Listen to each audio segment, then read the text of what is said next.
Hello and welcome to DeWitt 3D on this Sunday afternoon. I don't know if anybody's on yet because I kind of changed things up from yesterday and changed it to today 1 hour earlier. So I think there's a few people on and watching. And if you are, hello, hello. Let's turn on my create light. There we go. Russ Gare, federal holidays. Yes, it is Thanksgiving Day today. Happy Thanksgiving Day to any of my Canadian friends out there. I do believe U.S. Thanksgiving is coming next month, if I'm not mistaken. It coincides with Black Friday and Cyber Monday and all this. So Russ Gare is here, 3D Medic Vince, Cliff D, Petty Ruxpin, Jose Ferreira, Jeff Thorson. Hey guys, hello, hello. We've got a lot of parts in front of me here. Oh my goodness, do we ever have a lot of parts? I was a little bit late. I was actually taking inventory of my parts to make sure I didn't forget to print anything. And I think, and I'm going to knock on wood, I think I've got everything printed here. I appear to be missing one little piece, which is a little washer, which I'm not sweating over because it can print in a matter of minutes or seconds. I'm going to guess, though, if I had to take a wild guess, it's still in this bag somewhere. And if it's not in this bag somewhere, it's on my floor somewhere. And if it's on my floor somewhere, it's just going to be reprinted. I'm not going to spend the time to look for it. So how's everybody's week been going? Brent Ferguson, hello, hello. From Texas. Yeehaw! Texas. How is everybody doing today? I had a great day yesterday. It was nice to kind of have 2 days in a row and take a day off and then take advantage of the fact that we could move the stream to today being a holiday here in Canada. Lee Marie 3D, hello, hello. Hello, welcome. Wall E, yes, if you look, okay. We'll wait till a few more people get on here. Where do we get by this model? I'll throw a link in here again for you, Jose. It is, it's on Printables. And I will throw a link into you for you right now. I'm going to go Command C, and I'm going to go over here and go Command V. There's a link right there to this particular one that I'm building, Jose. If you look at the overhead view, there's a lot of parts. A lot of parts. I did take some time this week to assemble my tracks. I don't know if anybody has or is going to be building this model. Hey, HVAC A to Z. Sergio, how are you, sir? Johnny 5 is your favorite, but love the Wally. Oh, I'd love to do a Johnny 5. Number 5 is alive. That's a great movie. Maybe I'll look at a Johnny 5 down the road. I love the robots. I love the robots. Here's his eyes. Here, whoops. Whoop. Now I'm missing a few extra other parts. Oh, that's my bad. But you know what? They're strong enough they don't break. I was going to show you his eyes, but I'm having his eyes together. Ooh, ah. Anyways, see, it just shows that he's tough enough he can be dropped. Did I lose any other little parts, though? Probably another one of these washers with my luck. Matter of fact, there's supposed to be 8 of them. 4, 5. There is 3 of them. Oh my goodness, you're kidding. Did I drop 3 of those down here? Beauty of it is those are very easy and quick to print. There's one. Oh my goodness, they roll far. Holy crap. I got to print one more anyway, so there's, I've got one more part printing right here on the A1 Mini. Let's talk about, it's an RC of sorts, Stephen Machado. Yes, it's going to actually, according to this, let's share the Printables page here. There's Wally on the Printables page, and he does have electronics that go in it. And here's a video of Wally working. So he is an electronic mobile robot that can move and will move, just like so. And he even has sound to him. There's the ability to put sound in him. It looks like the way it's going to work is we'll work on an iPad or an iPhone. And you can even put a camera in his eye if you have a little camera that'll fit. You could wire up a camera for him. But yeah, he'll move and his eyes are going to articulate up and down, if that's the correct word. This is what we're going for. I have a sneaking suspicion, though. Move his eyes, move his eyes. His eyes are supposed to, there we go. His eyes move down and up. See, just like that. Look at that. And his head moves. Crunch leaves and split squares. When they showed the track, I'm going to pause it at one spot here. Hang on, let's see when he turns. I have a sneaking suspicion. Oh, maybe not. I was going to say I have a sneaking suspicion I didn't print enough track parts, but no, it looks like I did. Yeah, he's going to be cool when he's done. Yeah. And so there's the electronic, the wiring for the electronics involved in it. Oh, and here he's going to show the inside where all the electronics are stored. There we go. It's a little dark in there, but hey, not a big problem. So it's going to be easy to access electronics, which is what I really like on that. So yeah, that's our Wall-E. So it's going to be pretty cool. The tracks are TPU. Yes, I printed it. Hey, it's Tor. Hey, Tor, how are you? Good to see you. Who else has joined? I think that's it. Who's joining? Cosbricks. Hello, Cosbricks. Wonder if you could use an RC airplane. You make them fly. Why not? So, yeah, I used TPU on the tracks.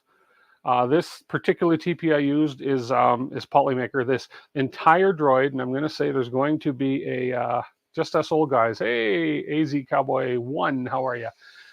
Richard McLean is here from Las Vegas. Hello.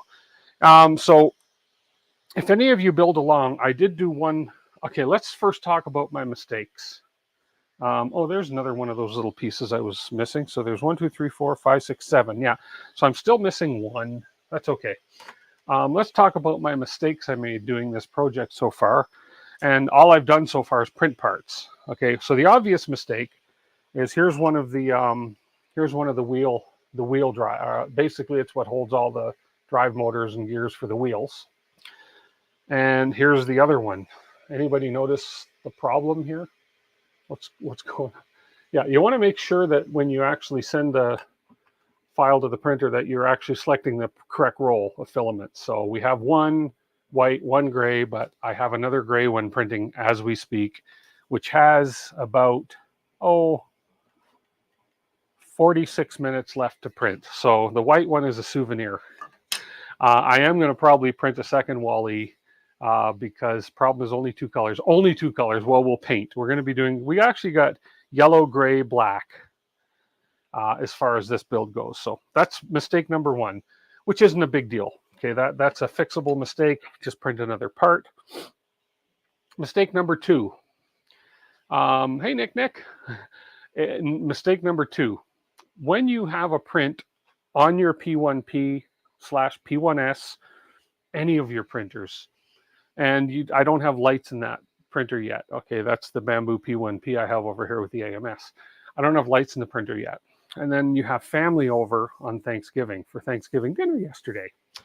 And there's a couple little kids, and one of the kids is into snakes. So you print them a little articulated snake on the A1 Mini. Cool, turned out good. I did it using the UV filament, magenta UV filament from Polymaker and the Polychroma. So it means it's going to be purple in the sunlight and magenta or pinkish red in the indoor light. Pretty cool stuff. And then the other one is a little girl who loves unicorns. So you say, okay, well, I'm going to print you a 1 hour, hour and a half long print little unicorn on the P1P using the Panchroma. It's called Translucent Rainbow. Really neat filament. But the problem is,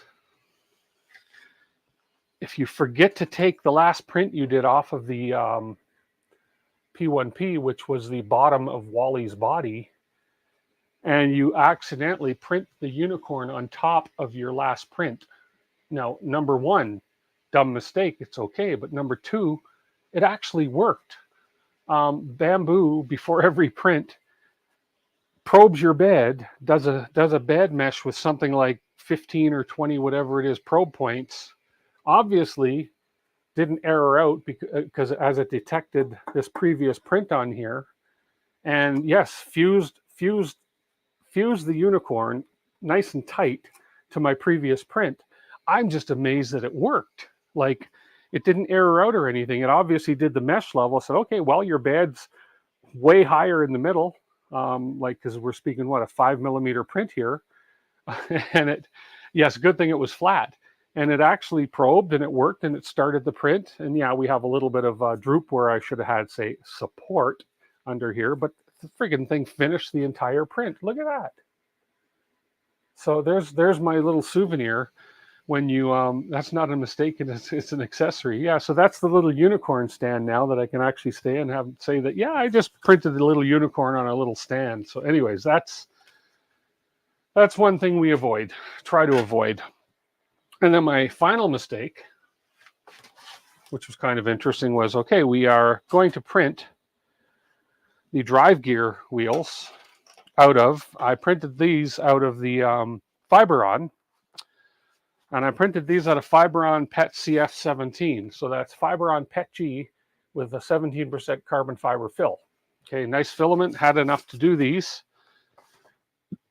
The prints turned out pretty decent. I'm having an issue with my top layers on it, but for the most part, the prints are functional. They'll work. The top layers aren't the prettiest. Here, let me pop over to this camera. That's not the right camera. That's the right camera there. Should be. There we go. So again, bottom layers turned out great. Okay. It printed really well. Top layers aren't the prettiest, but that's okay. It's for a Wally. So if he's a little bit rough, that's fine. That's these ones, and then there was these ones. Again, top layers. It's my fault in the slicer. I didn't set the slicer settings as I should have for this material. And these ones. So these are the three main ones. So I did these in that material, so they would be the strongest because they're the ones that are going to be driving Wally. Thing is, make sure when you have when you're using, make sure the filament you're using, like this is the PET CF17.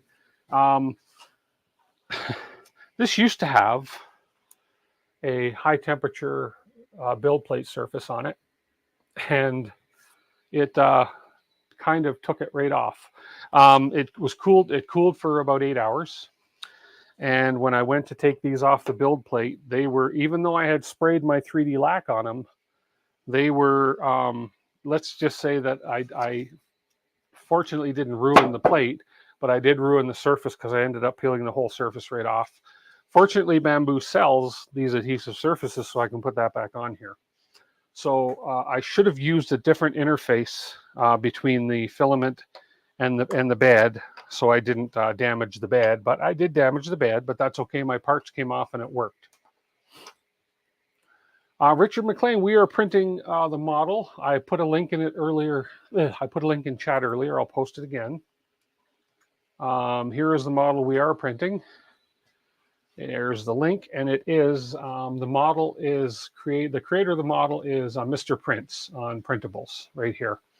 And one of the reasons I chose this one is that he gets into great detail for assembly. As a matter of fact, he has an assembly video here, and then he has some really good details on the electronics.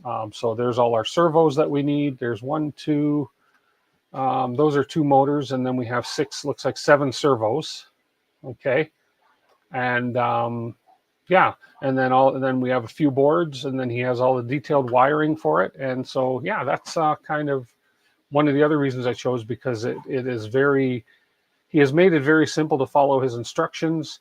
He's given a really good hardware list here, and he's given links to all the hardware lists, etc. So yeah, I kind of like that. It should be pretty simple to do. Now I do have a few questions as we go along in the build, because I'm not sure how some of the parts are held together or if they're all glued together. We have to see. There's certain parts of the model that will move, that are intended to move, and there's other parts of the model that are not intended to move. So, yeah. Don't forget to stick around. Where's the little boot Where is Little Boot and Plant? Oh, I haven't done that one yet, Cowboy. We'll get to that. Maybe we'll have to find that. Before I forget to say, stick around. We're going to probably at about, we're at 4:16, 5:16, probably between 5:30 and 6 p.m. Mountain Standard Time. So a little over an hour and a bit away from now, we're going to do a draw for a roll of Polymaker filament. You want to stick around and enter that and be here for that draw so you can win yourself some Polymaker filament. Yay! So I had an issue.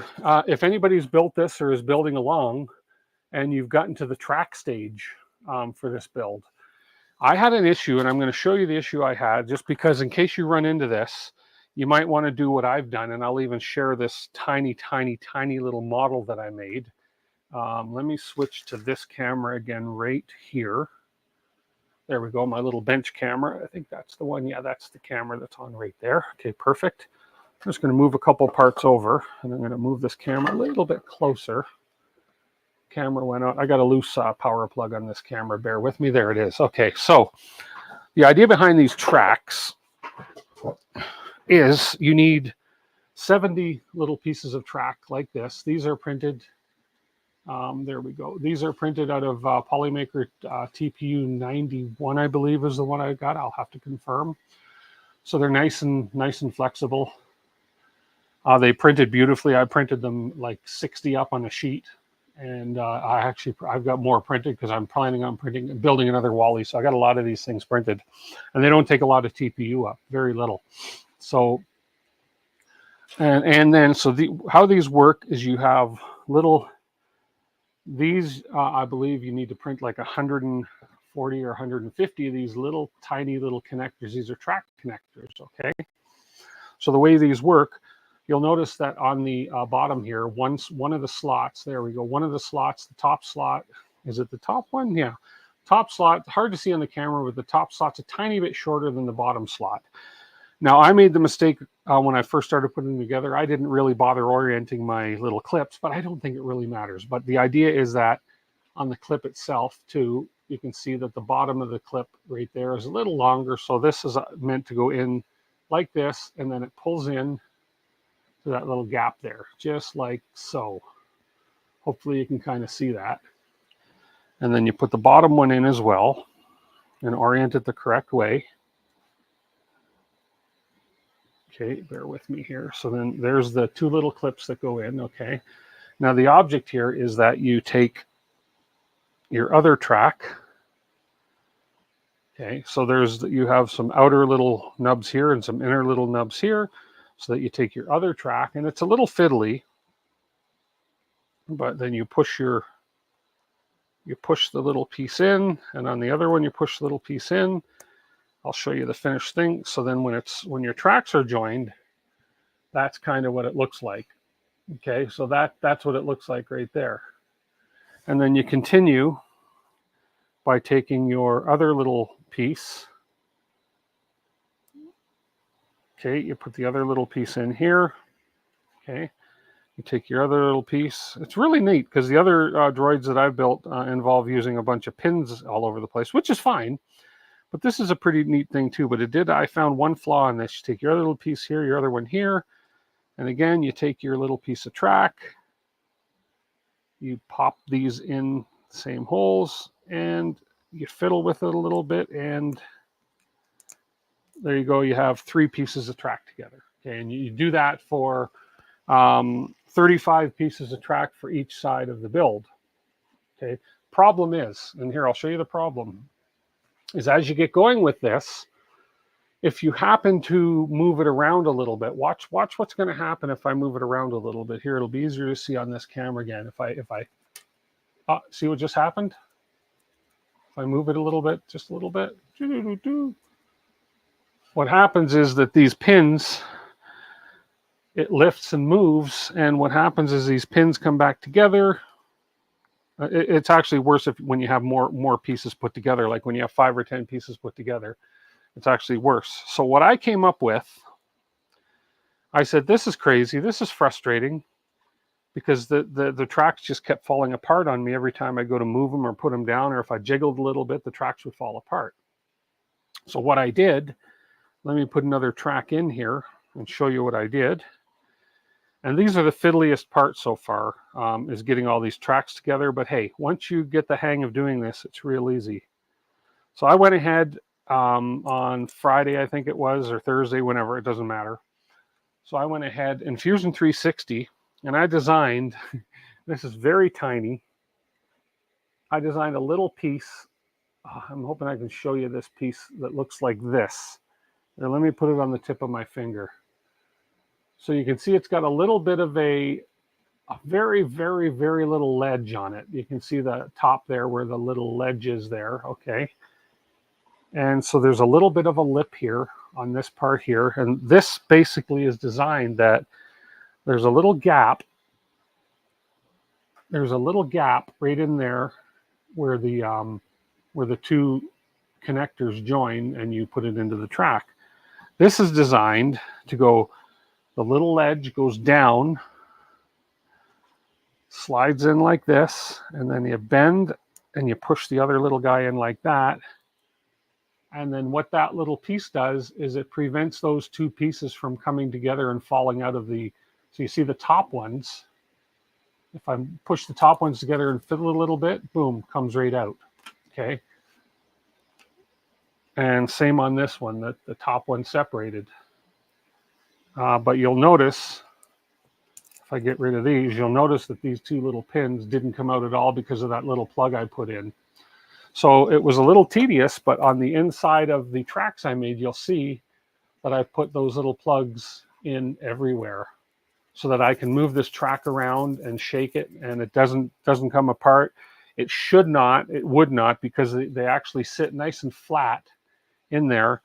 And the idea is that that little lip on the bottom here, it's really hard to focus. There's that little lip on the bottom that you can't barely see. It goes in and it clicks into the little underneath there. And then that thing just clicks in and basically holds the pin in place in the tracks. And it shouldn't affect the operation at all of it. So the idea is to have the tracks all put together. If I didn't put those pins in and I was moving the track around like that, half the pins would fall out.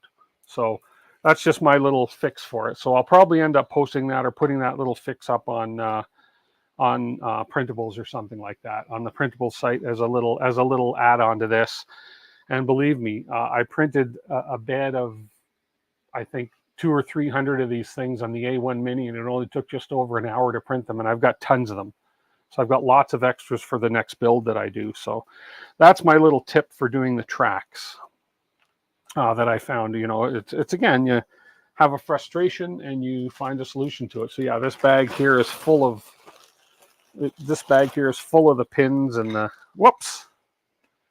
full of the pins and these little red, I call them track plugs for holding the pins in place. So yeah. Okay. That said, we'll throw those little spare parts in here.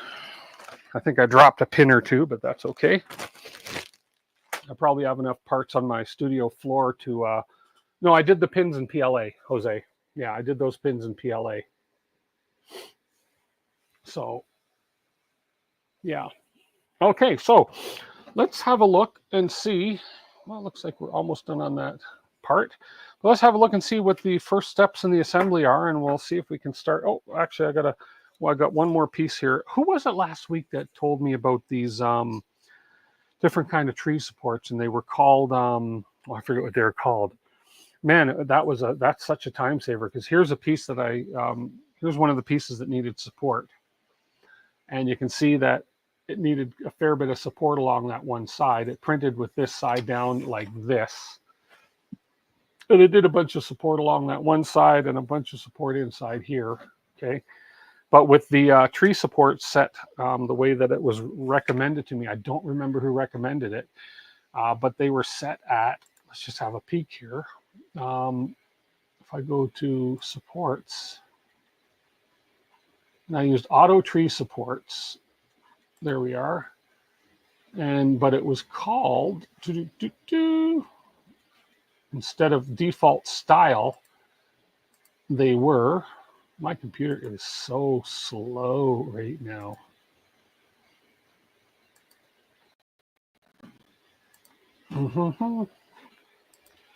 So Tree Auto, and then from Tree Auto you go to Tree Slim. Actually, they were called Tree Slim. So whoever recommended the Tree Slim supports, thank you. That saves a lot of cleanup, a lot of hassle in the long run. So, because these things just basically, if I pull the supports, they just pop off. And there's very, very little cleanup left behind because all of the support interface material sticks to the top of these tree supports. So instead of supporting along the whole, putting support along the whole thing, it just puts supports and little tips and on the little tips of these trees, and they pop off. I don't recommend using hands for taking supports off, by the way, no matter how small they are, because they can be sharp. Did I just kill my camera? What just happened to my stream? I think there I am. Yeah, so I just usually use these little funky little needle nose pliers and just pull all my supports off this way. And these little slim tree supports they just come off super easy. Now the disadvantage, I'm not going to say disadvantage, the one, and I'll show you what it looks like inside when I get these supports off. Do you get a smoother finish inside with the other non-slim supports? Yeah, sometimes you do. But in this case, for this particular model, it doesn't really matter. So what's left behind in there, you can kind of see this was full of support. Oops, right over here. So what's left behind in there, there's a few little white support interfaces that I can just pluck off with tweezers, but otherwise it put a relatively good smooth surface on there where the supports came from. So really, really good. If you haven't tried the Tree Support Slim, try it. It works really well. And as I say, they come off super easy. Whoop. And there's very little cleanup to do afterwards. I forgot I had to remove the supports on this. I was too busy doing my inventory count to make sure I didn't forget printing anything. There we go. And then all I do when I'm left over with this little bit here is I just take my little hobby knife or whatever you want, and then they just like this little white support right down here.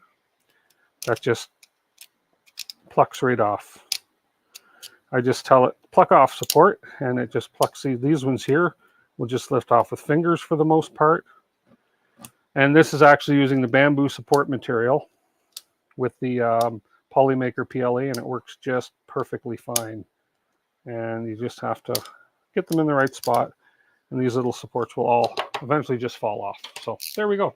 Another little tip was those slim tree supports. They work really well. Okay. Richard McLean, thank you so much. I appreciate that. Wow, you deserve this, my friend. Here we go. Super chat. Thank you so much. I super appreciate that, Richard. Man, thank you so much. That'll pay for the Band-Aids I need for when I cut myself removing the supports earlier in the week. But thank you, my friend. I appreciate that. Okay, so let's have a look and see the first step. I'll clean this up a little bit later before I go to use it, but let's have a look and see what the first step is. You want soup.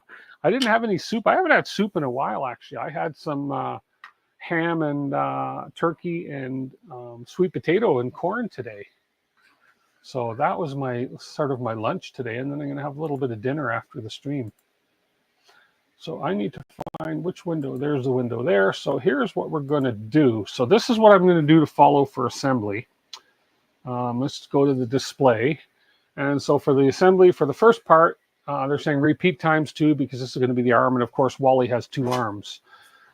GMND says, I have not messed up with the organic supports and Prusa slicer. You haven't messed with the organic and Prusa slicer, but I know you have to adjust the amount of material that interfaces with the actual print. That may make the surface cleaner. That could be an option too. I don't use Prusa Slicer. I use Bamboo Studio, but I'm sure I could mess with the settings and make them a little cleaner too as well. There's so many different settings you can put for the supports, but due to time and everything, a lot of these pieces did need support, and as I say, a lot of them came off really good. And there are some areas in these pieces where the support didn't come off super clean, like you can see on the bottom of this in there. I mean, it's not bad. That's where all the support material was, but it's a non-issue because it's a piece that you're not really even going to see. And the fact that it's a Wally model, Wally's a beat up old little robot anyway. So if I have some areas that don't look all that pretty because of where the support material was, it just adds to the characteristic of Wally. You can't help but hate printing with supports. I know they're a necessary evil, but they're a pain. Yeah, I know. One of these days I'm going to try soluble supports, but apparently they can be a hassle to print with too, and you have to leave them in water so long and yada, yada, yada. But yeah, parts, a lot of the parts of Wally, you have to have support. There's just no two ways about it. This is an ugly, this is an example of the ugly support. An overhang here on this. This is actually the part of his neck or his head. But the fact is, you're not going to see this part. You won't see that. And if you do, I'll distress it to make it look like it's just battle scars or something. But for the most part, the top areas that mattered turned out good. That part I don't care about. It's not going to be seen. It did what it was supposed to do. It helped it. And then, but the clean areas, the clean pieces that had some support in it, that came out really clean, are just going to work. So here we are. So this just talks about what you need as far as parts. Now, here's the part that kind of confuses me. We're going to watch this just for a minute. There's no sound to it. So basically, he has all the parts laid out. So what I'm going to do is I'm going to grab all these parts that he's showing here, and then he basically collapses everything in and shows how it all goes together. So in the spirit of following along with the video, I'm going to pop out one of these. Now, the confusing part for me here, and this is maybe, and I know I printed the correct parts, but if you look in the video, I've frozen the video. You can see right here, okay, there's a hole. And right here, there's a hole. Okay. But if you look at the actual printed parts that he provided, let's go back to this one. There's no hole here, and there's no hole down here, and there's no hole on this one either. They're both the same. It was a print two pieces, and it's a right and a left, and those holes don't exist. I don't know if those holes are necessary to hold parts in place, or if he changed his mind and they're to be glued in place. But that's what we're going to find out. Okay, so what I was looking at is that hole there and that hole there, which aren't actually showing up on the parts. So let's go back to the overhead. I wonder if I need to maybe, actually what I'm going to do for this overhead camera, it might be a little easier for you guys to follow along. Bear with me for 2 seconds. I'm going to add a camera source. I'm going to add a source to this. I got to drag this over the other way. Bear with me for a second here. You believe me, it'll be helpful that I did this. Kind of help you follow along a little bit. So I'm going to add video capture. No, I'm going to add where's my screens? Is it a window? No.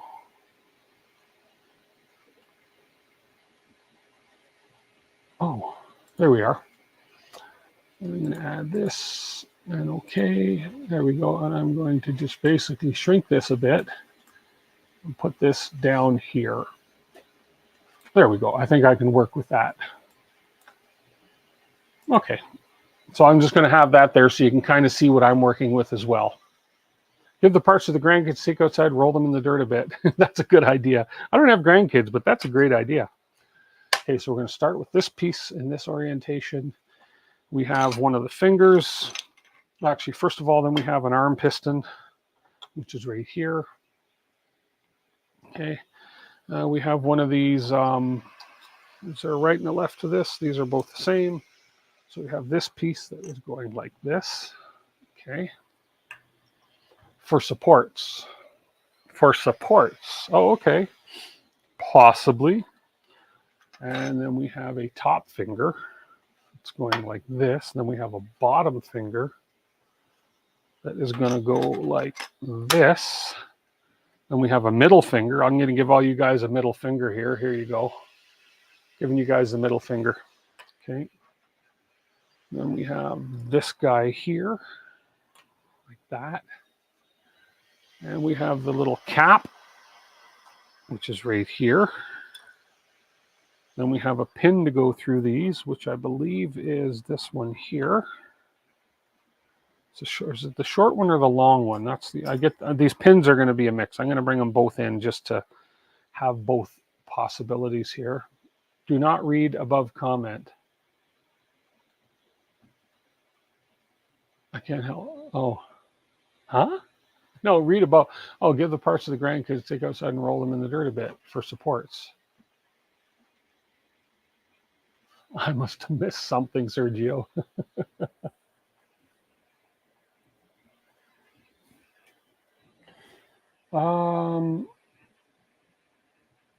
Then it looks like we have a pin that's going to go in here, and I think that's this black pin right here.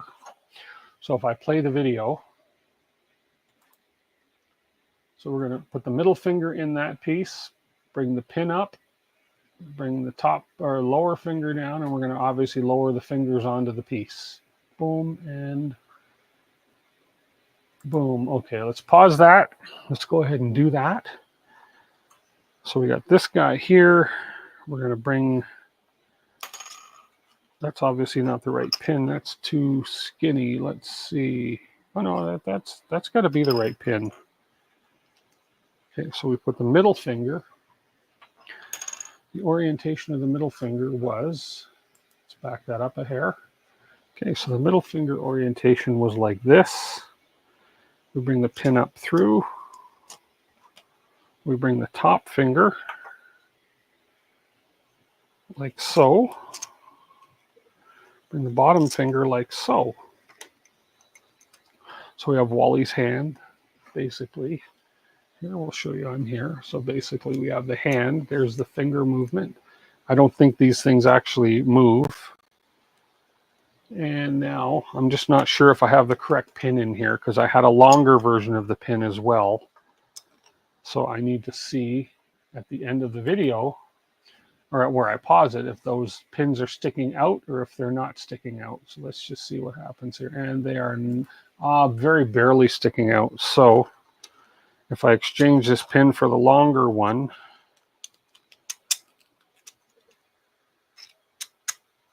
that might be the one, the little longer one, because it's just sticking out barely. Okay, there we go. So I think that is the correct pin for this piece. So there's Wally's, there's the hand. Okay, maybe I'll do this camera view. It'll actually be a little easier to see. I'll move this track out of the way. There we go. Okay. And then we'll bring the other pieces into the frame. But with this camera view, I need, I can't do that because I can't bring that other, or can I bring that other camera into here? Doesn't matter. I'll just switch back and forth. Okay, then we're going to continue. So we're going to put the sleeve over the piston. We're going to put the piston onto the hand, and we're going to slide the arm up to where the sleeve is. Okay. So we're going to put the sleeve over the piston, like so. We're going to slide the piston down into here. This has a little notch in it, so it fits in the notches inside here. But there's nothing telling it how far to go. Because this just moves in and out freely. And then this guy is supposed to go in, whoops, like so, into that notch like that. Okay, like that. But here's where I don't get it. There's nothing holding these together. Oh, you can use PETG supports on PLA prints and vice versa. Oh yeah, absolutely, definitely.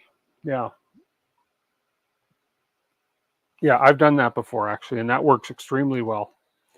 Okay, so we got this put together like this part so far. Okay, like that. Now if I run the video a bit longer, then we're just talking about putting the elbow with the pin in the bottom. Okay, and that's that part. Now they're going to talk about the head assembly, but we got to put two arm assemblies together. But my question is, what nothing is holding these in place. So unless, of course, these are going to be held in place or it gets explained later. Am I to glue these in or am I to... So this basically goes like this, and we have this part that comes in here, and then we have this pin that goes in here, kind of like that. But again, nothing holding these together. And these axles, if you want to call them, or rods, they slide in and out real easy. Now, are my tolerances too good? Is that the problem, or should I be gluing these? Perhaps this, yeah. No, they don't twist lock. So let's pull this hand part off. Let's pull this out, and there's nothing. No, they don't twist lock. And again, obviously this guy is intended to move in and out, which is fine because he bottoms out. He should bottom out here. Yeah, he bottoms out. And he can move in and out without coming out now with this collar in there. But am I intended to glue this collar in place? And am I intended to glue this hand on this part? And what's to hold these things here from falling out? That's the part I'm not sure. And see, this is just all falls apart now because there's nothing holding it in place. Yeah, maybe those holes were for set screws to hold everything in place. I'm not sure. I'm going to go a little further ahead in the instructions. Let's just put this back in place here. Yeah, so we have the hand. I mean, and it looks like a hand. It's great. But there's nothing holding the whole thing together. Like nothing. Come on, get in there. You know you want to be in there. Anyways, let's just have a look. I'm gonna skittle through the instructions a little here. There we are. So there's the piece sort of finished. Yeah, friction definitely can't be friction fit because they're either that or my tolerances are way too loose because I can pull this off because even this part here, this collar that's supposed to go in here, right? This collar sits in here and it has to go in where those notches are. I mean, this collar, you can see it pops in and out real easy. Whereas if I glue it in there, definitely it would hold. So I'm thinking maybe I have to have this in here, have this piece in here, glue the collar in, and then this piece basically just functions as his arm coming in and out. So well, let's just peek ahead at the instructions and see if there's anything about gluing any of these pieces. And if it's to be glued, that's fine, but I would think they should say to glue it because in the actual parts list, when they talk about earlier on, right here, they just talk about the pieces you need, repeat times 2, of course, because you got 2 arms, but now the arms don't articulate or move at all. So I'm going to go ahead and look. Then they're doing the head assembly. Let's just peek ahead a bit here. Because there are certain parts of the assembly here, like right here, if we watch, where they talk about putting screws in and they talk about gluing, and they do say add glue.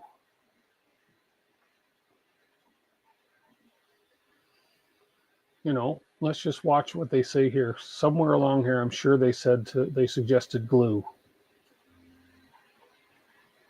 So they talk about putting your bolts in there, which is fine. Exactly. Can't be friction fit without friction. See, then they're talking, you're going to put a servo motor in there, which is fine. And you're going to put your servo motor controller there, which is this. You're going to put this together. This is what's going to control the turning of the head. See, now right there, they say glue together. So that's a prime example where they say to glue. But why? But let me just get to the part. I just want to skip ahead of here a bit further to where the actual arms get put on and see if there's something at that stage where they tell you to do anything with the arms. So here's the body assembly. Okay, we're talking servos here again. I just want to skip ahead to when the arms come on. Here we go. Here we talk about the arms and everything coming together. I have a feeling there's going to be a lot of self-guided assembly in this. So you see the arms here then. So that's the arm, how they showed it assembled. They don't show anything holding these pieces in place whatsoever at this point.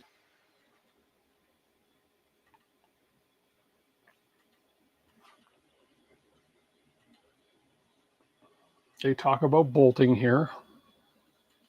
Hopes and dreams. There you go. See? And the arm goes on to that part and that part. Now, there we go. It's got to be glued on. Some of these things have to be glued on, obviously. Everything makes sense right there. So that's the body assembly, and then they're going to talk about the head assembly. Okay, so I am going to pause it there and say that I think I'm going to need to use some of the old common sense up here and decide that, hey, some of these pieces have to be glued in. Of course, we don't want to glue this because even though he's not operated by a servo or anything, we want to be able to actually, individually move around his fingers and so forth on his hand. But I need a way to hold this pin in, which comes out quite easy, which probably should be friction fit. And if that's the case, then the tolerances on these things are way too loose. But I could always put a little bit of clear nail polish on the piece and put it in, and that'll give it a little friction. But I think for some of these pieces, like here to here, this is intended to be glued on. So let's go ahead and do some gluing. If I'm wrong, I'm reprinting. Put the wrist joint together, drill a small hole, and use a piece of gray filament. Yeah, I could do that. The other thing I could possibly do too is the ends of these on the hand joints, for instance, here. You can see the end. That's the wrong camera. It's supposed to be this camera. There we go. On the ends of these, you can see that it does stick out just a little bit right there. And on this side, that's right there. They stick out a little bit. I could actually melt the, I could probably actually just take the soldering iron and just melt it in 3 or 4 spots so that that axle can't slip out and I still get movement of the fingers. So maybe that's what we'll do. So for now, let's get my glue.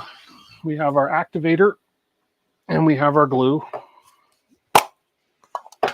Yeah, melt and flare it out. That's exactly it, Stephen. Yeah. Okay, so let's build this one arm and see if this is going to work. Knew this was going to be a little bit of, figure out what to do and do it, but hey, that's all right. A lot of common sense is a pretty good thing to have, and either this is common sense or I'm screwing something up here, so we'll see. So we'll put some glue in here, a little bit on there, around the edges here, and the edges there, and we'll get a little bit on the surface here, just like that. Doesn't need a lot. Make sure this goes on the same way it went in the assembly, like so. And then we will hold this together while I spray a little activator on it. There we go. And that piece, just like that. Oops. Come on. Obviously, the activator didn't make it right in. And there we go. That piece is held together. That's on there. I'm not going to pull it apart too hard yet, but this stuff's pretty much instant. I could use 3D gloop. I do have some gloop. Okay. We'll worry about the finger part in a minute. So that is that, because that joint does not have to turn at all. That is just a solid joint. Did I put that on wrong? Maybe I did, maybe I didn't. I think I put it on backwards. Oh no, that's okay, because I can always do this. Turn these over, because yeah, I did put it on backwards, but I can always do this. Turn this over.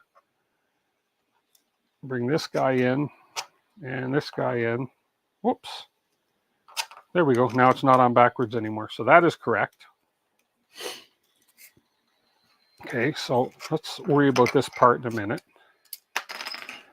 Okay, here I should have the overhead camera on this one. Sorry. So let's worry about that part. So now I want to get this guy in here, and I want to glue this ring into position on this arm, so that basically that we have the full motion of the arm right here.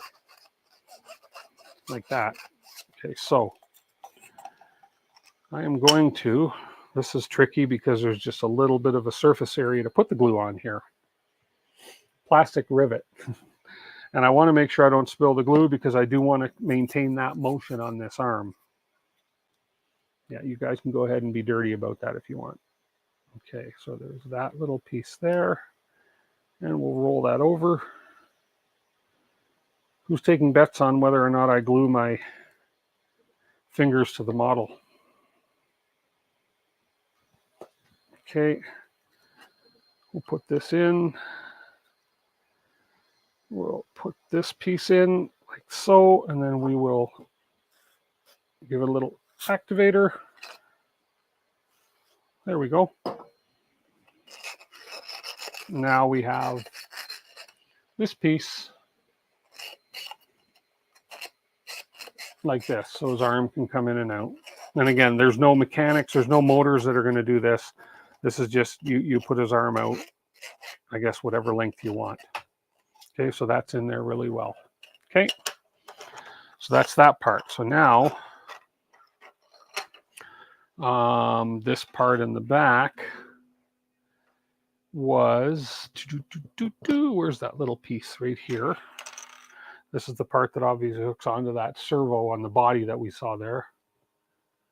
A project isn't never done if you haven't glued yourself to it at least once. True. And that's the last piece printed and done. So again, there's nothing that this piece will just fall right out and fall apart. So this piece I'm going to have to get creative again and probably melt the plastic in.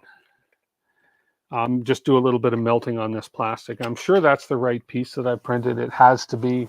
It's the only piece that fits. And I printed spare ones. I did them in black. They're all pretty much the same size. There goes the spare one. So it's not. So I think what I'm going to have to do is basically get the soldering iron out and just melt these plastic pieces in place so that they hold them. They're probably intended to be friction fit, but they just don't work that well. The centerpiece on the pin. Glue the centerpiece on the pin. I can't glue the center. Oh, I guess I could glue the centerpiece on the pin. And then that way the whole thing would just turn. That's a good idea too. That's a good idea too, rather than melting the pin to the arm. Either way it'll work. One way the whole pin will turn, and the other way just the centerpiece will turn. Okay. I kind of get that. Okay, so let me go get, well, hang on. So in other words, in order to glue the centerpiece onto the pin, let's see if what the tolerance is like on it. See, and it's got a very loose tolerance as well. The joint on this, so that may not glue too well on that. I think I'm better off to melt the plastic and melt it to the arm. So he goes on that way. So let me just go grab a soldering iron. Or just put a dab of glue on the pin to one of the yellow rings so it doesn't slide out. Yeah, either way for sure. But it's a very loose fit. Maybe a dab of glue. If I just hold it, let's just try that. Let's just do this for fun. Let's try number one idea, because I'm always open to ideas. Put a dab of glue right there. Okay, let's not separate it too far, actually, and let's just spread that glue out a bit. Let's go ahead and activate that glue. Fortunately, the activator does not discolor or affect the filament. And let's do that same. That might work. Let's do that same dab of glue on the other side. That might just work. Oh no, it came loose already. Just the slightest bit of movement. Okay, I'm gonna grab the soldering iron. Where is my spare soldering iron? Okay, I'm just gonna grab a soldering iron. I have a spare one somewhere. There it is. That's the one I'm using for. Hang on a sec. Okay. Where's my tips for this? That's okay. If I ruin this tip, I don't care. I don't use this one for doing heat insets anymore.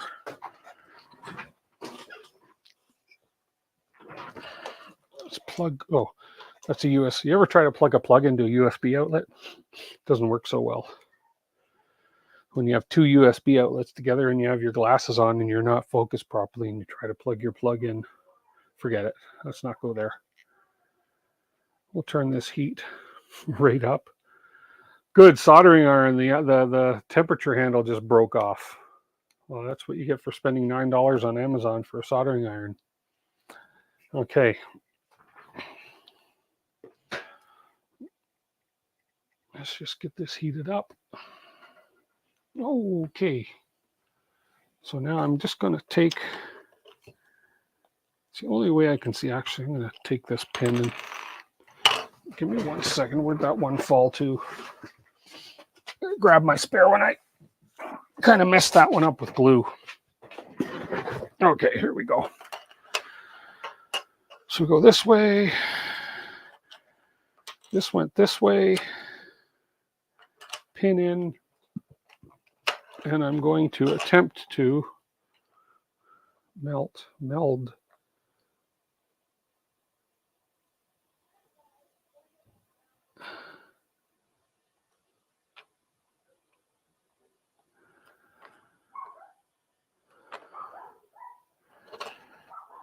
Oh, that might work. And on this side,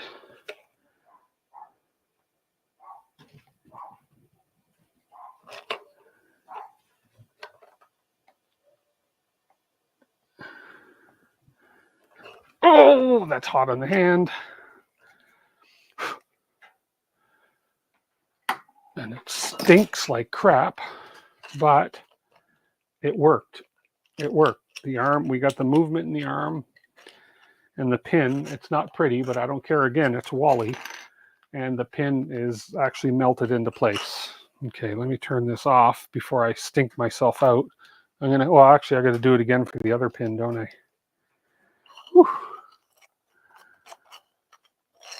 Oh, and that did the trick.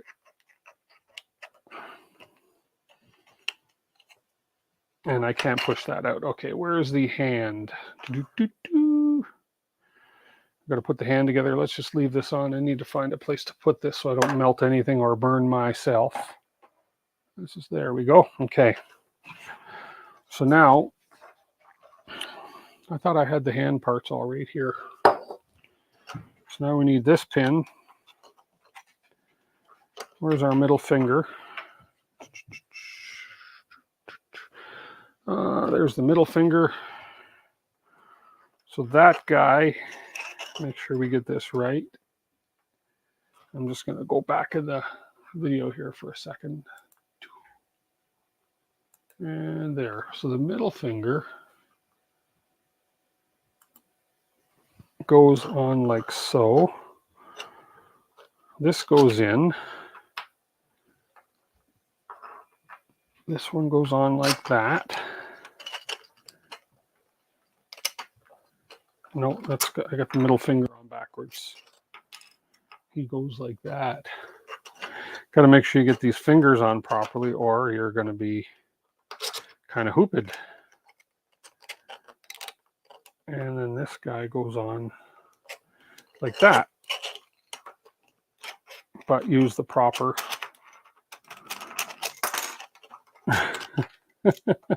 Come on. There we go. So we have this like this. I don't want the video to roll. I don't want you to be going. So this guy goes like this. So now I want to kind of melt these ones on the ends so that they stay put. Now I think, I'm wondering if I shouldn't be using the shorter. What the heck. If I have to print more pins, I got to print more pins. Okay, so let's give these a little bit of a melt.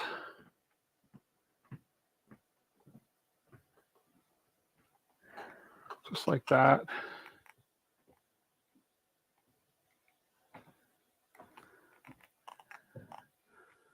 Oh, but then they won't. Hang on a minute. Oh, that's okay. So they won't move independently. But I'll have to live with that. Hey, how you doing, Mike? Never let the machines win. Mike is here.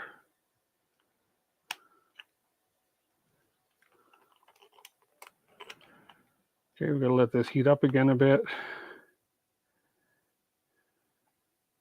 So this just means that the outer fingers are going to be fused to the axle. So they won't move independently. They'll move together, which is fine. Okay, and just a little bit more. It's the only way I can think of it. These are probably intended to be friction fit, but obviously they're not going to work friction fit. So that's okay. And let's make sure that these fingers are together. And we're nice and hot now. There we go.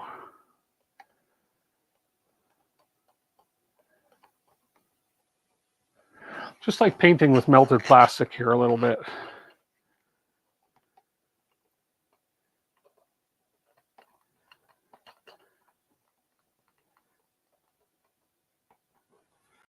Okay, let's turn that off. And there we go. So this worked. So now basically it just means that my two outer fingers are not independent because they're fused on the ends with the melted plastic, but the inner finger and basically the hand can still work like that. And then we have one Wally hand done, just like so. Although this, it's very, very floppy and heavy, his arm.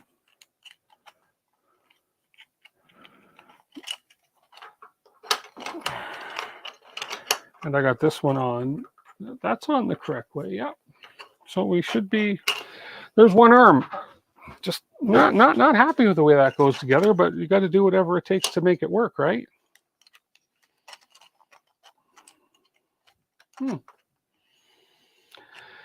That's that. So then the second one, we're going to have to do some melting again, obviously, and gluing. Here's the pieces for the second arm. And this guy and this axle and one of these. And there's our fingers. And we are missing a middle finger. Where's my other middle finger? Did it fall? Wouldn't be surprised. No, we'll worry about that when we get to it. Maybe he lost it in battle. But oh, there it is right there. Found it. Can't scrap a project because of a few speed bumps. No, gosh no, Stephen, for sure. We will make this baby work. So first thing I'm going to do is we're going to glue this guy onto this guy like we did before. Okay. So let's do that.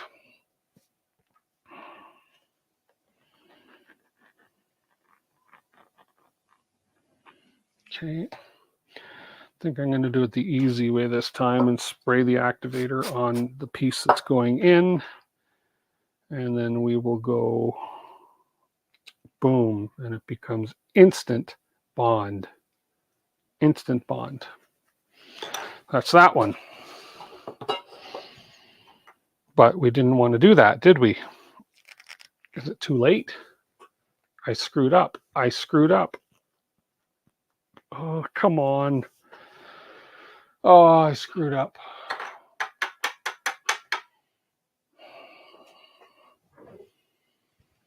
Spinning plastic stick to melt weld plastic parts together and make a dragster. No, I don't remember that. Huh. I screwed up. I didn't put this on. Can I cheat? No, I can't. Damn it. That's what I get for... Well, let's see if I can't. That's the problem with this glue and activator thing, is it works too good. It works way too good. Okay, well, for now, I'm going to reprint that part. those two parts. And for now, we'll move on to another piece. But in the meantime, I'm going to pop off this piece, and we're going to reprint those other two pieces. And then we'll move on to another part of the assembly. Stupid mistake, but basically what I did is this little collar had to go on here so it can slide down here before this piece got glued on. I just jumped ahead. Okay. What time are we at? 5:06. Oh, that we got lots of time before our Polymaker Polymaker giveaway. There we go. A lot of these things that I think are supposed to be friction fit, like the axle for these, I just have a feeling that these tolerances are, I don't know. I really don't know. Let's see this. See, yeah, these are very, very, very loose fitting, but they are what they are. Maybe drill a small hole in the flat of the yellow part and glue a bit of filament in place to give the sliding part some friction so it doesn't spin so easily. That's a good idea too. There's too many good ideas. Okay, let me just really quick put the cap on this glue. I'm just going to quickly grab that part I screwed up and reprint those two parts. They don't take long to print, but I'd rather get them going. Let me open, bear with me 1 second, folks. And that is not the right build plate. This is the right one here, I think. Prepare. Yeah, this is the one I want. So I'm going to delete this one. And I'm going to delete this one. Bear with me for a second. Model files, done. And the one I need is, here, I'll show you guys. I got all these. I put them in a done folder, so I knew I was done printing them. This is an arm.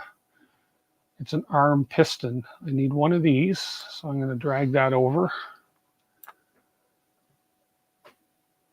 And the other one I need is the arm hinge outer. Or is it the arm hinge inner? I think it was the arm hinge outer. Let's just have a look at this and see. No, that's not the one I need. It is got to be the arm hinge inner. No, that's not the one I need either. Axle, barrel, arm barrel. No, it's going to be the axle, not the barrel. The barrel is the piece. That's the main piece. Arm barrel end. No, that's the piece I had to slide on. So it's got to be the arm hinge inner. No, where is the piece? Is it the piston? No.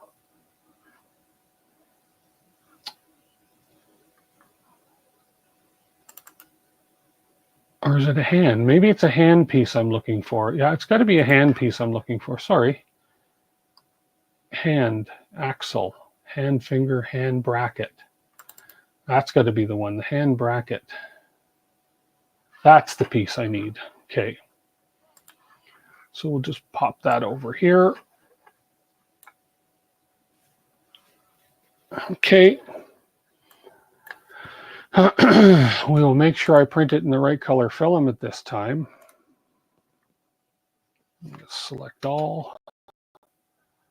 It's filament number 2. Let's slice it and dice it and get it over with. And it's going to take a whopping 1 hour. Wow. Oh, it's because the one piece is pretty tall.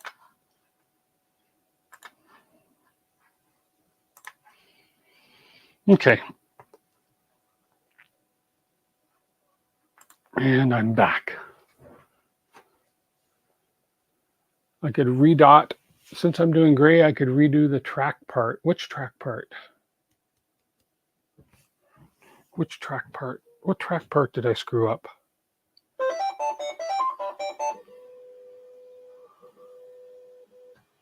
Hey, Shane, it has been a long time since you've been on a stream. Holy cow.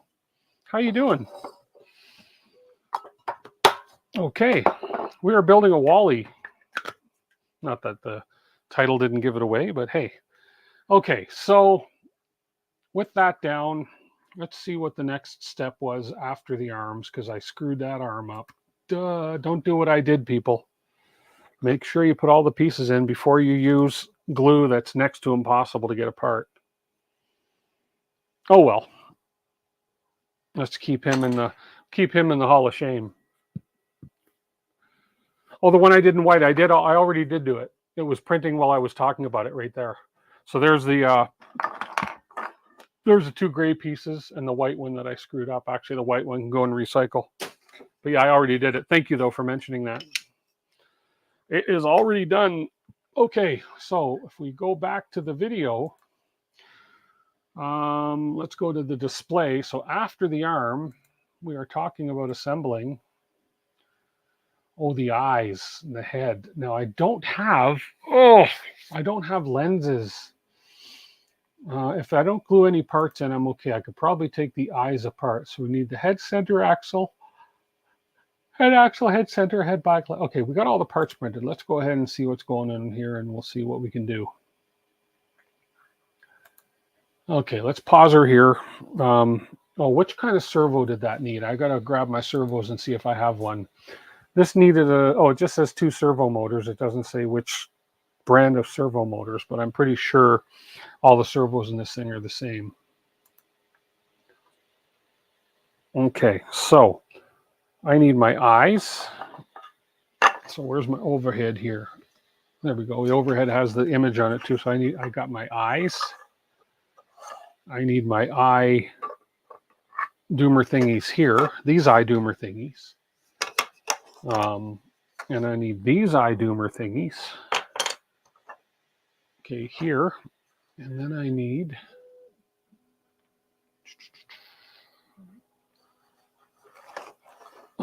these little lenses right here.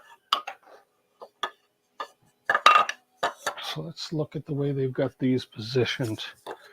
We got one like this, one like that, this and this, and then we've got this guy and this guy, hence the servo motors. And then we have this guy and this guy like that. Okay. And I'm not going to worry about the lenses. I can pop them in after, hopefully, maybe, unless there's some glue involved here, because I wasn't able to get lenses. Oops, I still got some support in this one little eye. Shoot. I still got some support here. Hang on. I missed some support. Here we go. Whoop.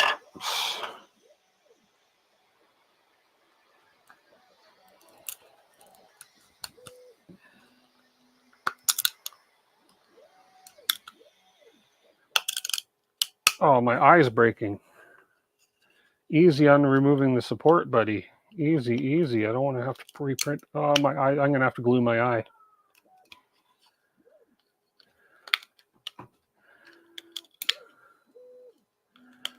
It's okay. I can fix that.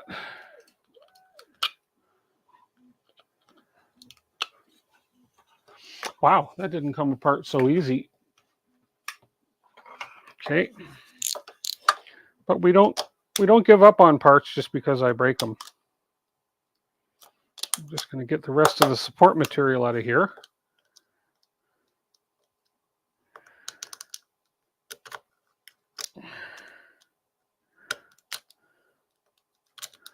There we go. Now we broke it a little bit here. So we're going to just glue it.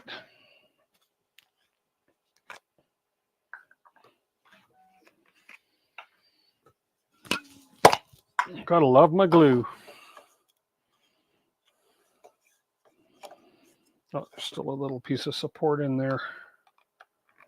Out of there, you.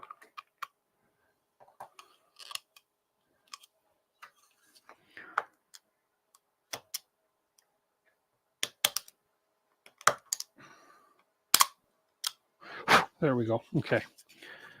Now we will pry this apart. Let's go ahead and get some assistance from our little screwdriver here. We're going to pry this apart. We're going to force a bit of glue in there. Okay, let that go. Wipe off the excess onto our pants, of course. Give that a little spray. And it is fixed. Good. Okay. Whew. And all the rest of the support material is gone. There we go. Some of these supports I removed late at night and tired and missed some of it, obviously. Okay. Okay. So I'm not going to worry about the lenses, the actual clear lenses we do for Wally, because I just don't have them right now. So I don't know what these two little parts are here, but we'll look at that when they actually go to. Did I turn that soldering iron off? I did. My melting iron, I did. Okay. Okay. So what I'm looking at, I don't quite know what these little pieces here are, but we'll have a look at those and see what they are when we get to it for the assembly part. Super glue powers activate. That super glue stuff is amazing. So let's move forward. So the lenses go in, add glue, and those go in. Okay, so they talk about adding glue. So what they're talking about here is this one is a camera. This is a simulated, if you look here, it's a simulated camera eye. And this is just a standard eye. Okay, so if we wanted to put a camera, oh, there's another support that I didn't put in there. I didn't take out here. So there's a support right in the middle of this. You can kind of see it right there. Let me find something to poke that out with. There, good old, this'll work. There it is.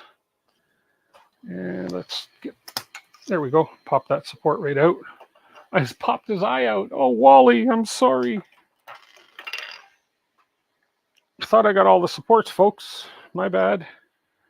And we got support interface material in here. I'm just going to pop out. And almost out. This is where, if you wanted to take the time and the extra effort and wiring, etc., this is where you could actually put an actual camera in his eye if you wanted to. In behind, so you would put it in behind so that the camera lens is actually pointing this way. But I'm not going to do that at this point. I don't really have any intentions of sending Wally into secret places and secretly recording anything. So then we take this, and this is going to sit in here. I'm just going to pre-fit it first, and then so that's going to be a look of one of his eyes right there. Now, ideally, we'd have that lens in here. I think I'm not going to glue anything in right now. I think maybe I do want to get one of those lenses and put it in here so it has a more realistic camera look effect to it. So I think for now, I'll just pressure fit that in here because it stays in really well. Okay, and then the other one is just a standard eye, which pops in here, and it just sort of pressure fits right into here like that. So that one just sort of pressure fits inside there, and that goes in the back there like that. And again, that would look better if there was an actual lens in there. So I think I'm going to leave these right now for now so that I can actually, if they're going to be easily accessible, so I can actually put the lenses in. I haven't ordered any lenses, and I did have an Amazon link sent to me that I may be able to do that with. So once we do that, we're going to go back here, and now looks like we're putting some nuts in the top there. So let me just check in here and see. We have a couple spots for M3 nuts. There we go. So those, what we're looking at there is inside this other eyepiece. You can see right up in the corner right there. Oh, sorry, right here. You can see that there's a spot there for an M3 nut, and then the same on the other side. So let's go ahead and find an M3 nut. Any M3 nuts out there? There's a DeWitt 3D nut right here. So a couple M3 nuts. We'll do silver. No, I'll do black. There's a black one and a black one. Now we're getting into hardware. Holy crap. Sometimes you feel like a nut, boom, boom. Sometimes you don't, boom, boom, boom, boom. I think for this, I'm going to make life easy on myself. I'm going to grab a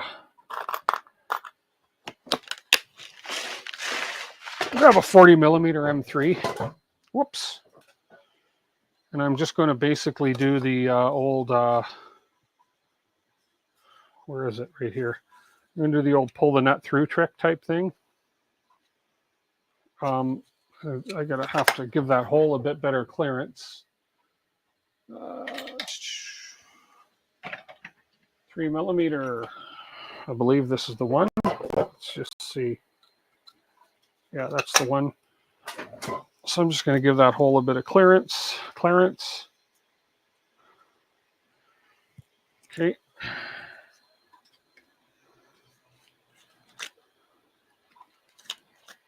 Okay, we're going to put a nut bolt through here. There we go. We're going to put the nut, and we're just going to use the old bolt pull nut method. First time I ever saw this method was on years ago when I built my Prusa Mark III, where you pull it through, and it's not going to stay, of course. Do I need to glue that nut in for it to stay? Maybe I want to glue that nut in. I'd rather have used a heat inset, but that's a really tight spot for a heat inset. The trick with gluing the nut in, though, is that if you get glue in the threads, you're hooped. So let's just try. Let's see what I can do here. I've done this before. I may be able to do it again. Hey, Ladybug, how are you? Hey, Marcel, how are you? I do have all the parts printed, Marcel. Now it's just a matter of I'm really struggling. Not struggling, but I'm having challenges with certain parts to print. I already screwed up and have to reprint something because I glued something before I thought of what I was doing. Okay, now.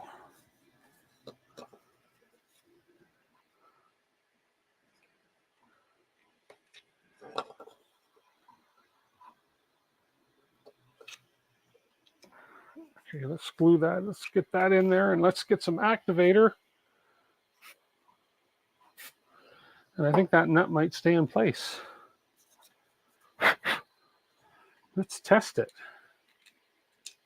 No, it didn't work. Son of a beep. Don't glue my nuts. Oy, oy, oy. Okay, so okay, let's see. What I need a very precision tip glue bottle is what I need. Let me see. I know what to do. We put some glue on the tip of our tweezers. I've got lots of tweezers, so I don't care if I actually wreck tweezers. And then we take this and then we actually apply a little bit of glue to where we want, like that. Then we come in, we pull the bolt in, like so, like that. Take that out, apply a little bit of activator, see if that worked its way in. And now let's see. I keep forgetting I'm on that little camera, and that still didn't work. Okay, well, anyways, it helped a little bit. So the nut, at least, I was going to say, at least not falling out on its own. It is. One could use a long bolt and thread the heat set on the ended bolt and pull it in using a long bolt simulator. Yeah, you could. My fear with that is that the hole, it's not designed for heat inset, so it's not going to really fit it properly. But me being one not to give up, I think I've got it this time. I think I got it licked now. I think I got this nut licked. Hang on. Did I just say that out loud? I did, didn't I? Come on. Get on the end of that. Get in there. Get right in there. Stay in there. I'm pretty sure I got that one. If it doesn't fall out on its own, and it didn't fall out on its own, we're good. Okay, so let's get the other one. These builds should not take this long. Well, actually, we're just starting, so it's not bad. Okay, we're going to do the other one. I've got the trick now. Actually, what I didn't do first was drill this one out a little bit, just to clean the hole. There we go. Now we got a little bit of glue on here. Putting the glue on the sides instead of trying to get it on the surface. Put you through, get Mr. Nut threaded on, pull you back through like that, and then spray the activator, and that should be good. Are you holding it on your own? And it is. There we go. We got 2 nuts in place. Okay. 2 nuts in place. And we got some really unhappy sticky tweezers. No big deal. Okay, now let's move along. That's going to move in, and I see, so we're going to be screwing that onto the lens with M3 by 20s. Okay, fair enough. Okay, so that can come apart afterwards.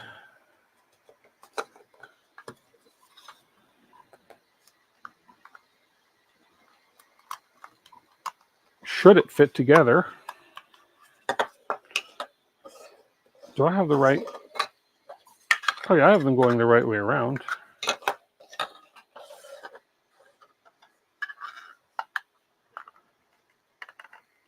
What?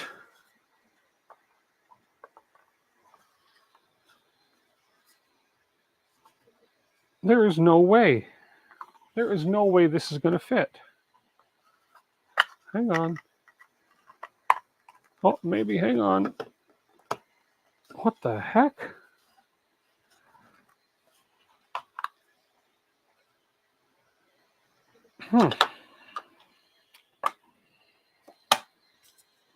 So this is supposed to fit into here, and then they're supposed to use an M3 by 20 to screw this into that nut we just placed. But this, oh man, that is extremely tight.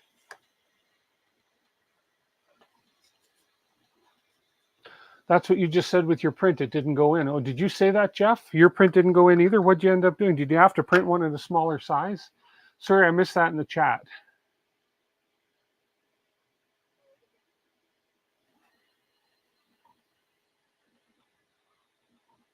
Hey, Andrew Humphrey. This is these were printed on the same printer.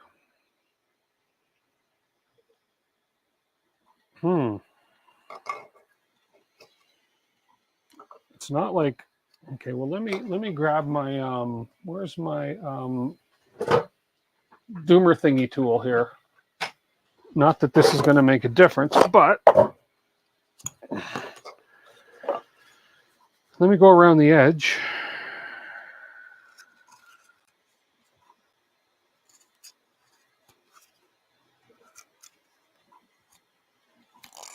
Just in case there was a little bit of elephant's foot happening here. This will cure it.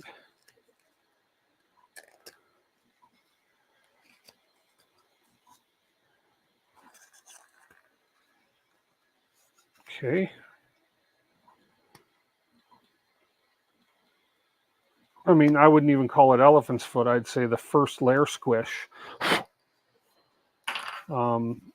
To make sure there's no lips here that are kind of holding things back.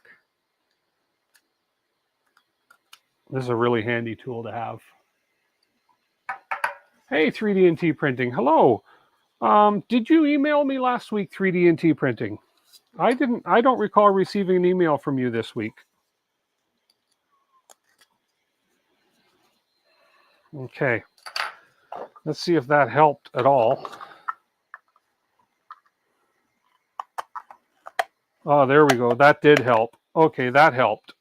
Okay, so we had a little bit of elephant's foot or something happening, or a little bit of squish from that first layer happening, and that worked. That helped. So that did that. So this other one's going to have to go on the other side. So without even hesitating, I'm going to do the same thing to this.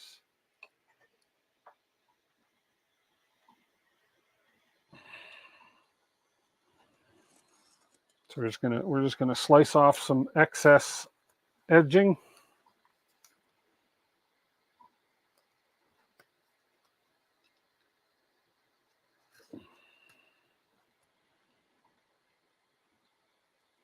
There we go. And it made the world of difference.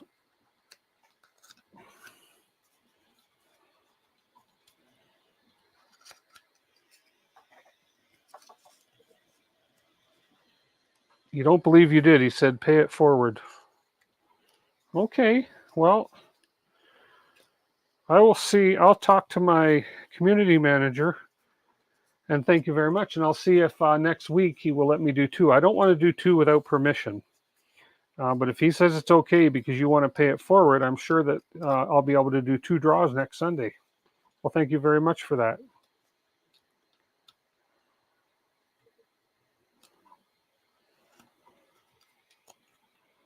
Okay, there's that one. We trimmed a little bit of edging on that one. Let's see if that helps this fit.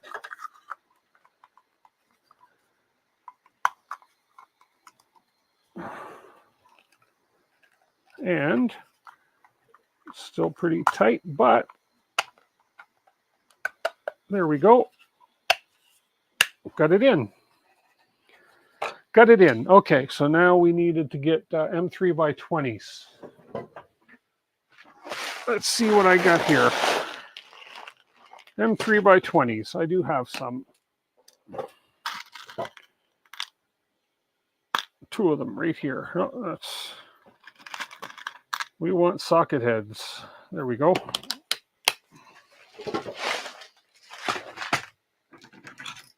Okay.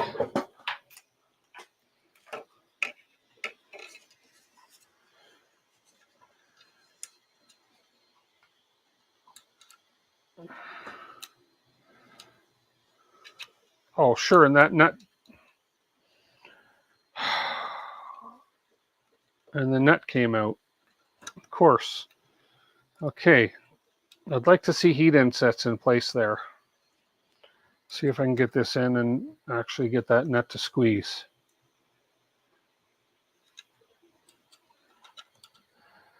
Either heat insets or make that tolerance where the nut sits in a little bit tighter.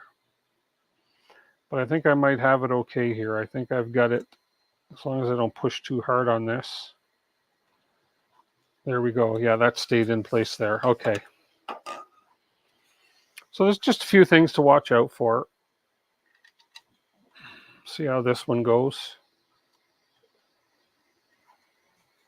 This one seems to be going better.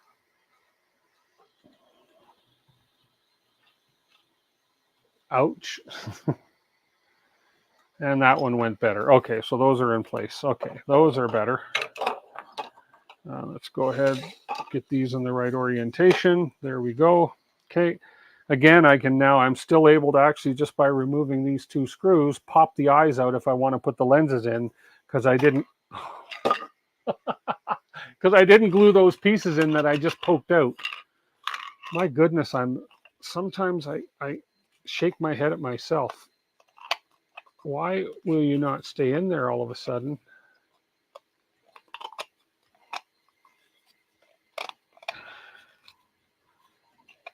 That's why they want you to glue them in. I see. Okay. Because once that nut was tightened, it kind of loosened the tolerance on that fit. There we go. Okay, stay put. Stay put like that. So I've got them in together now. So don't push to prove a point because you'll actually push it right out. But I'm leaving them loose because I do want to eventually put the glass or plastic or whatever lenses in there to give it a more realistic eye look. Talking about squeezing them nuts. Squeezing them nuts. These nuts. Okay, that's a Mr. Beast reference, actually. Not that he needs any referencing from me. Okay, so we got the M3 bolts going in there. What are these two pieces here? Okay, now we're talking about servos going in. Okay, let me grab some servo motors. Let's see what I got for servos. I have a whole bin labeled servos somewhere. Motors. Those are not servos.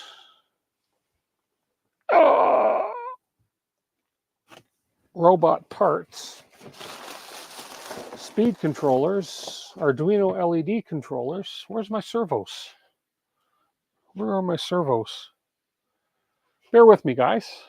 Folks, folkettes.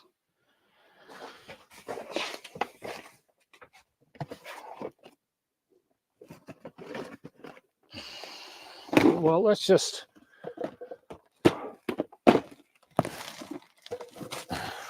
pull a few parts out here. Okay, these are all robot parts, but I should have one labeled servos.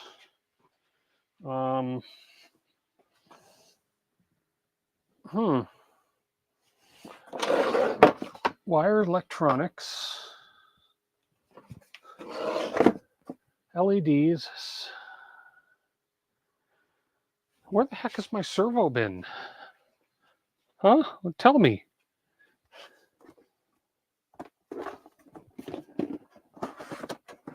Is this it? No.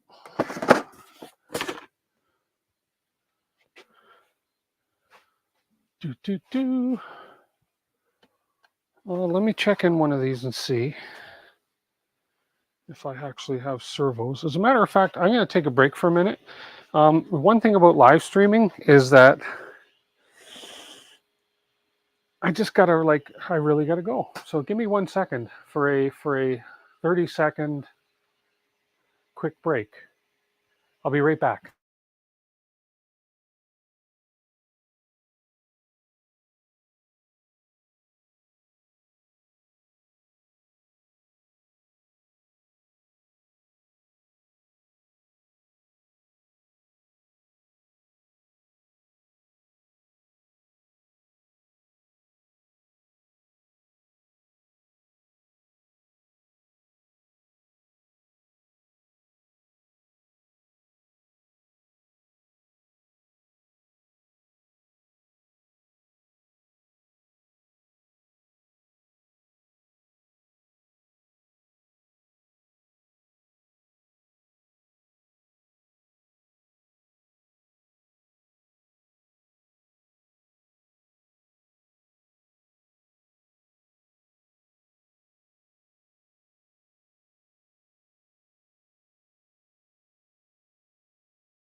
Well, when nature calls, nature calls. I've been drinking a lot of water today. What can I tell you? Okay, I'm back. So, servos, LEDs, nanos. Oh my gosh. Where are my servos? These are all speed controllers. Yep, shoot. I have servos, I know.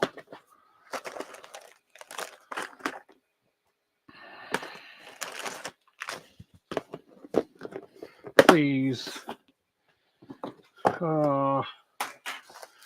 Oh, if it's any consolation, there's the motors we're going to use for Wally.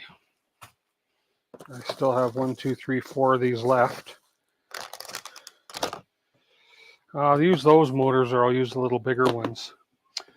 Give me one more second. Somewhere there's a bin like one of these that says servos. And the kicker is, I saw it not long ago.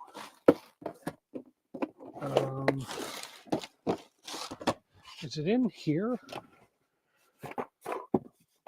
No, that's the motors. Okay, let's pull them out anyways. I might use these heavy-duty motors if they fit. Oh, this is... I didn't pull it out in anticipation of the stream, but I do know that I have it here somewhere. Well, that's why I didn't order any, because I have a lot of servos.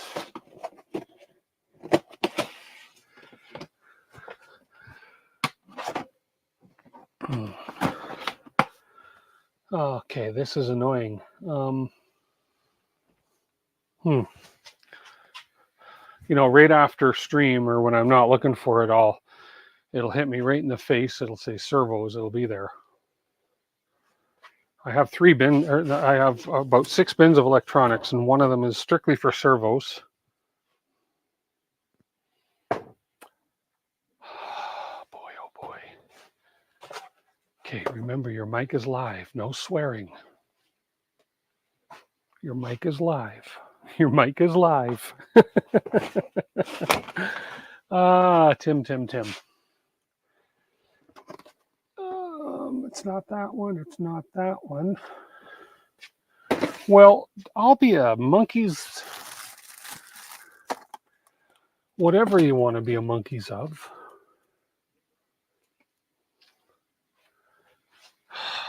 Let's see.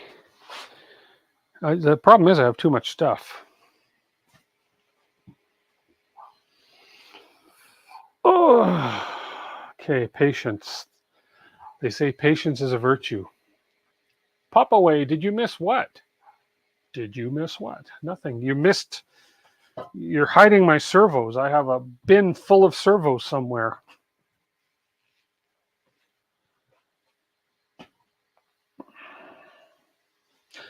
Well, not to let that hold me back. We're going to get things partially assembled then. I will find, we got a couple streams of build. So I will find my servo. So we have the arms partially assembled. Okay. We have one arm assembled because, of course, we do. And the other arm, of course, is because I screwed up.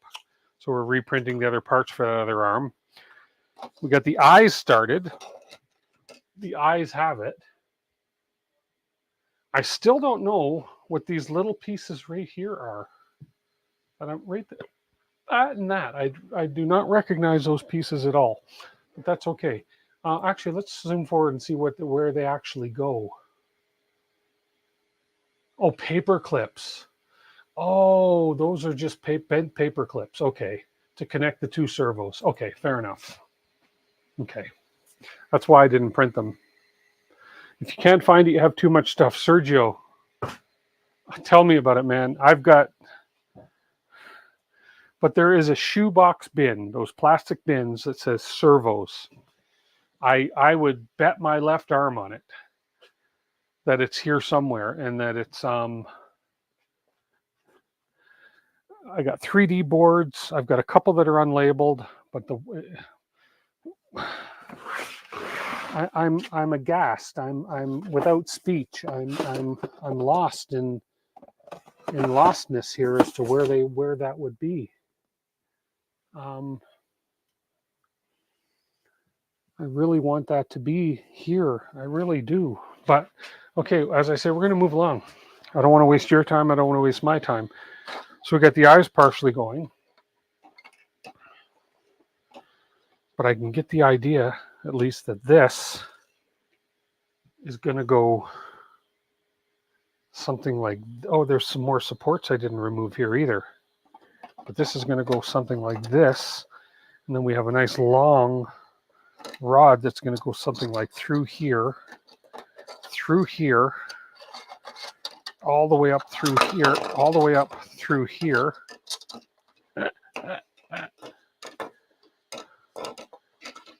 Like this.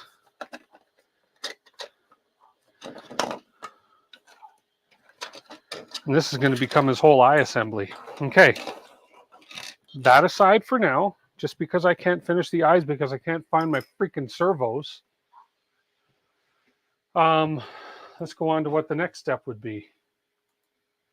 Because really, you're assembling different neck assembly. Okay, so the neck assembly. Let's have a look at the neck assembly. This I can do, although it's asking for more freaking servos. How far can I go without needing servos? M3 nuts that are going to slide in. Okay, let's have a peek. Okay, of course, then they need a freaking servo. So let's move along till I can find my servos. Look at that neck assembly. Does that look hot or not? Okay. Tank tread assembly. Okay, we've done that. And for those that weren't here, the little trick you're going to want to know with the tank tread assembly.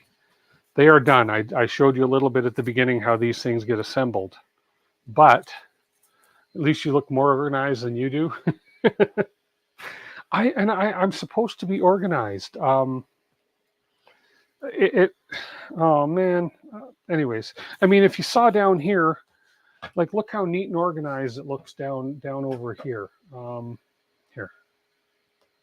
Look how neat and organized everything looks down there. All the parts in order. Look at all the parts in nice order on the shelf. Over there, I have all the parts nice and ordered on my shelving. Everything's labeled. It should be labeled. Yada, yada, yada, yada. Anyways. The one thing that I did show with the tracks is that when you put the little connectors for the tracks together, like if you look at the video here, if you're going to do this, if you look at the video here, it shows how you have those little connectors. They make it look so easy with TPU, but it's not so easy, but it is easy. See? And then you bring another one in, you clip it in, and you bring the other one forward and you clip it in, and you do that 35 times for each side. But the hiccup that I found was that these little pins, if you wiggle these tracks around a little bit, the little pins will tend to fall out. Okay, so in other words, if you wiggle your track, the pins are loose in that point that they would fall out. So what I did to fix that is I quickly in Fusion 360 designed these little pins, these little insert pins that go in there to lock those pins in place so that they can't fall out. It shouldn't affect its operation at all, but it does keep those treads locked into place really well. And those are it's just a tiny, tiny, tiny, tiny little print. So this particular model listed in my description seems to be vacant. Does it? The model that this particular model, I'll post a link to it again. It's right here. This is the one we're doing right there. There's the link. Unless I've got the wrong link in my description, but there is a link to the one we're doing. I'll have to check my description, pop away. Thank you for pointing that out. It could be my bad. Okay, so we don't need to worry about following the tracks because I've already built those. Okay, let's see if we can do some wheel assembly. I don't need any, hang on. I do not need any servos for the wheel assembly, right? Right, good. Okay, so let's have a look at this. Okay. This looks kind of fun-ish. Okay, so we need some M3 bolts, or nuts, sorry. Okay, I'm going to pause it right there. I'm going to grab my handful of nuts. 2. I'm using black nuts just because I've got an assortment in here, 3, 4. I think that's all we need is 4 of them. Okay. So we need some M3 nuts. And we need our, which side are they working on right now? It looks like they're working on the, whichever side, this side. Where are those nuts sliding into? Tell me there's no supports in where I've got to do that. Okay, I see where they're putting their, oh, I see, okay. Okay. So we're just going to play this forward a little bit more. So we're going to slide one in each of those locations, no problem.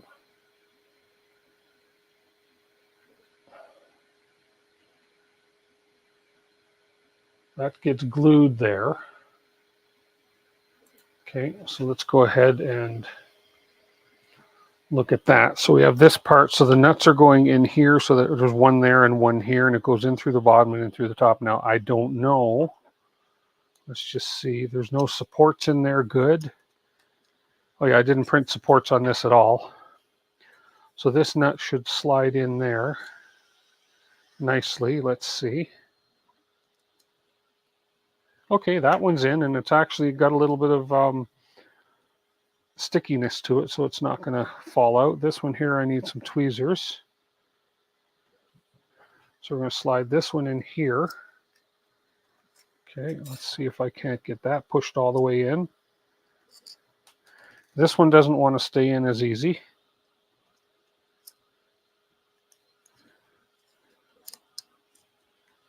Especially when you, let's just make sure that that's actually in there. We're going to just give a little bit of tolerant clearance on these holes. That nut falls right out, but I got to clean these holes out a bit anyways.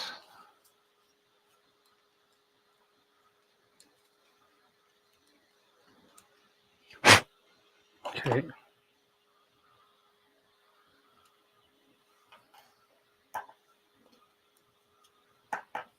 Okay. Yeah, that nut's hitting.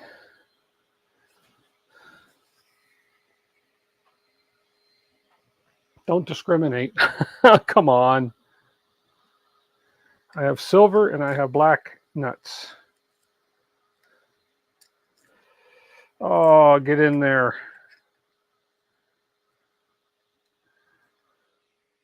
I just realized my head's in the way. I got a big head.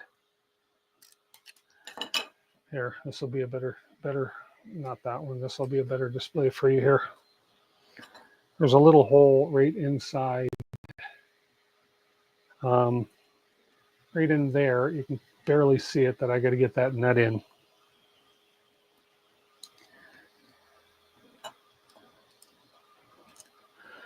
There it goes. I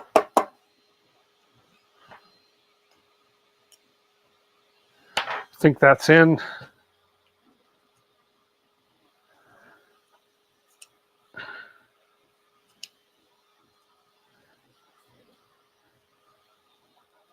It's in.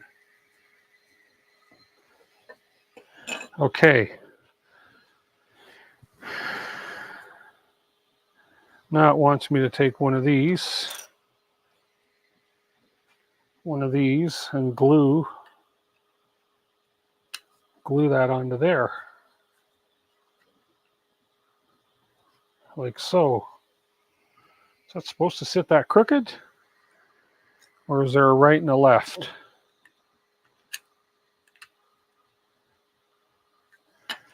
Let's just have a peek here.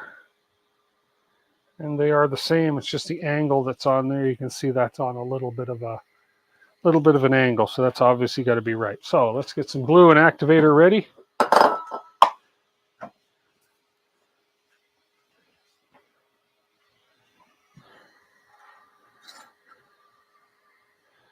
So we'll just glue around here, glue in there, like so. Spray this side. with activator. And when you do this method of spraying the activator and the glue, you want to make sure you get everything lined up just right and in place, because that is going to set immediately. Okay, well, we got the glue out, we may as well do the other side.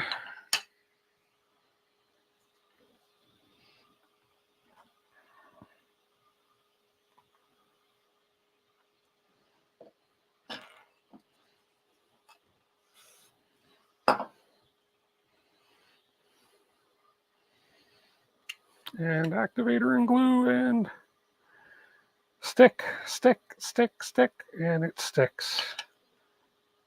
And one looks like it's crooked and the other one looks like it's straight. That's weird. Oh well, it's what they want us to do. Okie dokie. We're going to continue on. We have a draw coming up in about, oh, it's almost time to do the draw. We're almost been going 2 hours. I can't believe it's already 6 o'clock. Oh my goodness. Well, let's just look at another, let's just see about one more part of this part. Then we'll do a draw. We have 29 people. Awesome.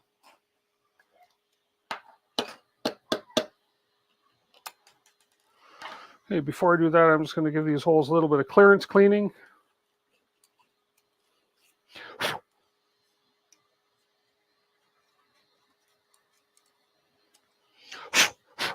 Okay.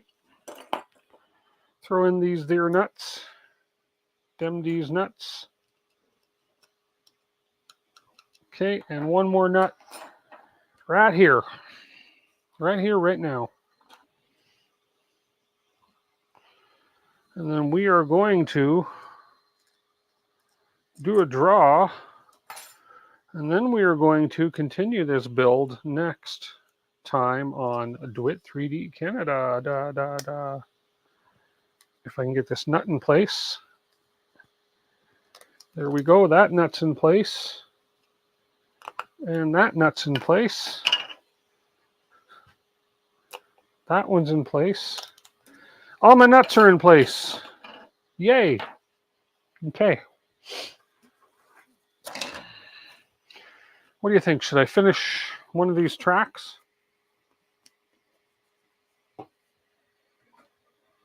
Oh, Zetapel, you're going to like your A1 Mini.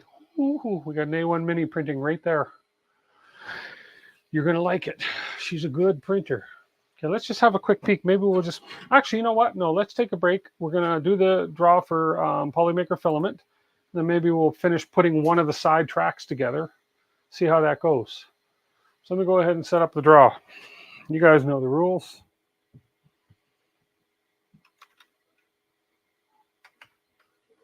Come on, typer. Come on. Just have to get the right tool opened here.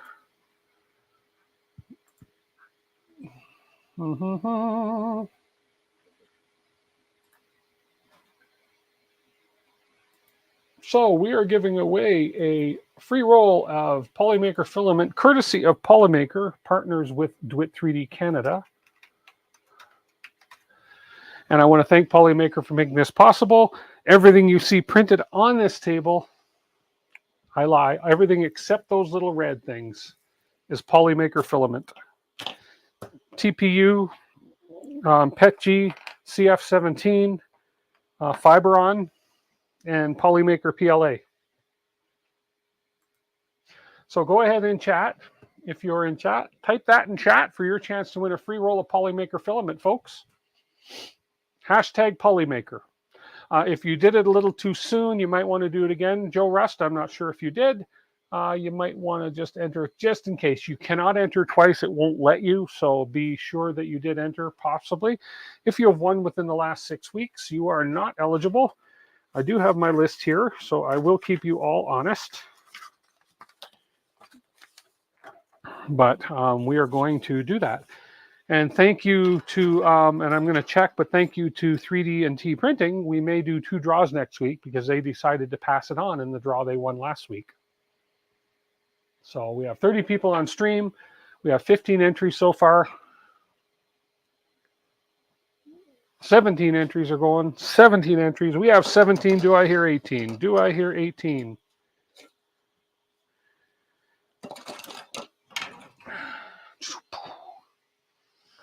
Do I hear 18?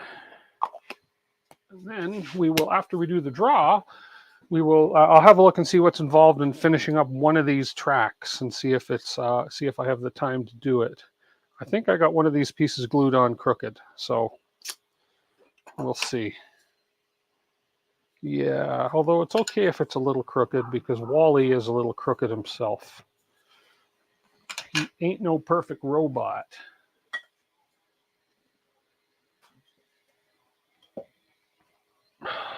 Hashtag Polymaker. We're going to give it a couple more minutes.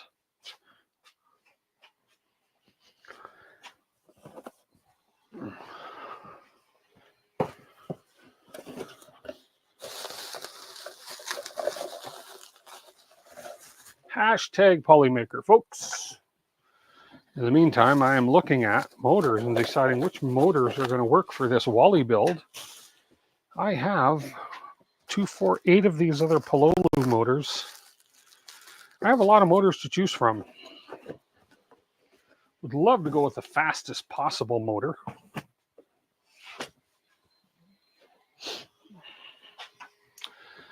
Looks like we have 19 entries, 34 people watching. If you're just getting here, thank you for being here. Subscribe if you're not subscribed. We are building a Wall-E robot. We are well underway to the build. We have all the parts printed except for the ones I screwed up, which are reprinting right now. And yeah, thank you to Polymaker for making it possible for me to give away a roll of filament each live stream. This is going to be a Poly-E Wally-E. Poly-E Wally-E. Even thinking of renaming it Poly-E instead of Wally, Poly. But hey, who am I to say that? There we go. Okay, 21 entries. We are going to give it another 2 minutes. And if anybody is not near their computer, but they are hearing me and they are scrambling to get back from the bathroom, they're scrambling to get back from cooking something, from eating, from doing anything, get back to your computer and enter hashtag Polymaker for your chance to win a roll of one of the best filaments in the planet. And I'm not just saying that because I am a partner. I'm saying that because I love their filament. Polymaker and Bamboo are my 2 go-to filaments. If you're anything like me, you know how you have the servos. You know you have the servos because you've been moving that box out of your way for weeks. Now you need them. Richard McLean, that is so true. That is so true.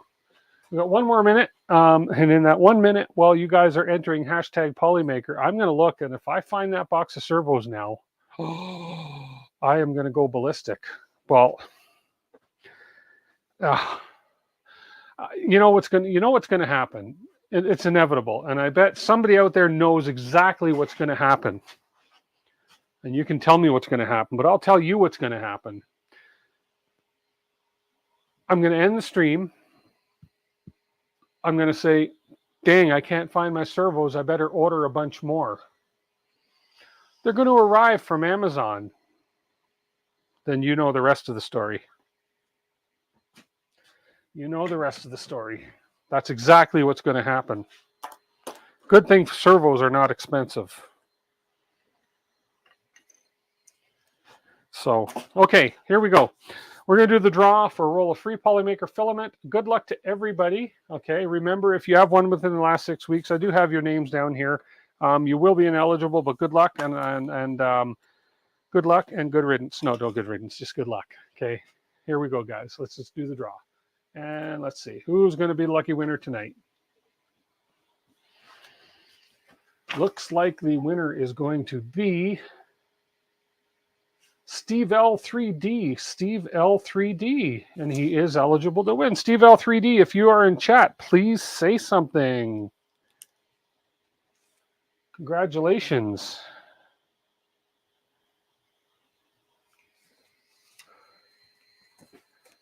Are you in chat, Steve L3D?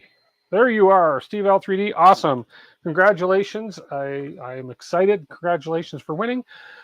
Email me today or tomorrow. I will likely do everything I need to do tomorrow, but my email is dwit3dcanada@gmail.com, and it is in chat right there. Go ahead and email me, Steve. Tonight or tomorrow, email me. I will send you a link. Oh, Steve L3D, you didn't have to do that. Thank you so much. Look at that, folks. How nice. Super Chat. Thank you so much for that. Email me, and I will send you a link and a code to claim your spool of Polymaker filament. Awesome, and thank you very much for that super chat, Steve. I appreciate that. Thank you so much. Okay, let's have a quick peek before we soup. You want soup? Everybody wants soup. Nobody wants to chat, although that's all we're doing all night is chatting. So, congratulations again, Steve. Awesome. I'm going to get rid of this window. Boom. Come on. And I'm going to look at this window again.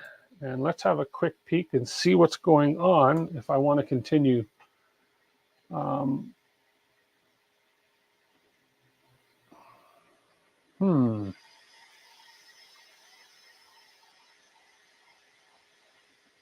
So we're going to put some axles in. Glue wheels onto axles. Oh, we got to do a whole bunch more gluing. Okay, I think what we'll do is cut it here just because I'm going to prepare more. I'm going to find the servos. And I'm going, Jose, thank you very much. I'm glad you were able to make it. I know it was an hour earlier for you today, so that's good. That's awesome. But I think we're going to call it. I've got the part reprinting. It's almost finished for my hand here that I screwed up. For those of you that weren't here to see, I actually glued this part onto the hand before I put the required collar onto such part, and it can't go in this end because it's got a stopper there. So always make sure before you glue something on that something doesn't have to go on first. So so we have reprinted that part. It's probably about another, well, it's exactly another 2 minutes and it's finished printing. But we will, and I'll probably just finish that hand because we did go through, we already went through the building of one of the hands, which we have completed here. And we had to do a little bit of magic as far as pasting the axles and so forth in, but here and there. I will find my servos, Sergio. Oh, I will. As soon as the stream's over, I'll find them, or I'll buy some and I'll find them after they're bought. There is a bin full of servos here, and I have not used them for anything since I did these other droid builds. So anyways, folks, I want to thank everybody for being here tonight. I want to thank very much. I'd like to thank Richard McLean and Steve L for the super chats. I really appreciate that, guys. It helps me continue doing what I'm doing. I want to congratulate Steve L3D for his winning the Polymaker giveaway. And thank you to 3D&T Printing, 3D&T Printing, who last week won the Polymaker draw but want to pay it forward. So I'm just going to check with my Polymaker folks and see if it's okay if I give away the 2 next week to make up for the one that they're donating from last week. It should be no problem, but I always like to ask permission in a case like this for sure before I do that. So I want to thank everybody for being here, and I will see everybody next week as we continue doing this. You're going to make me a suit model. Do that. 3D&T Printing, I would love to see that. Thank you so much, everybody, and we will catch everybody next week, Sunday at my regular time, 5 p.m. Mountain Standard Time. Everybody have a great week, and again, happy Thanksgiving to those Canadians that may or may not be watching, or those Canadians that may watch this broadcast later. So for now, talk to you guys later. Take care. This is Tim with Do It 3D Canada. Thank you for being here. Appreciate it. Bye for now.